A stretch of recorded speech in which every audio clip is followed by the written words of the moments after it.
Астана күні қарсаңында Талдықорғандық 168 отбасы ерекше қуанышқа бөленді. Алматы облысының әкімі Амандық Баталов қолжетімді баспана бағдарламасы бойынша кезекте тұрған қала тұрғындарына салтанатты түрде пәтер кілттерін табыстап, жаңа қоныстарымен құттықтады. Олардың қатарында мемлекеттік қызметкерлерден бастап, аз қамтылған отбасы мен жетімдер және бірінші-екінші топтағы мүгедектер де бар. Бұдан өзге толық емес және көп балалы отбасылар да әкім қолынан баспана кілтін алды.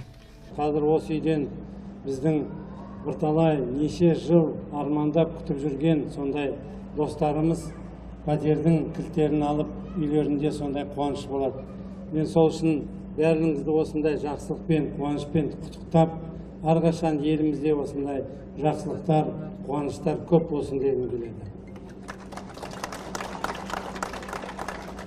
Талдықорғанның өзінде менің білуімше осы жылдың өзінде 1000 пәтер іске қосылады. 1000 пәтер, 1000 квартир Талдықорғанның өзінде. Тағынына облыс бойынша өткен жылы біз 1.280.000 шаршы метр тұрғын үйді іске қосқанбыз. Ондай тұрғын үй білмеймін қашан тапсырылғанын. Жалпы 2016 жылы облыс орталығында 5 тұрғын үй пайдалануға берілген болатын. Биылғы жылдың өзінде 8 үйдің құрылысы аяқталуға жақын. Мамандардың мәліметінше жыл соңына дейін қаладағы 1000 отбасын баспанамен қамту көзделіп отыр.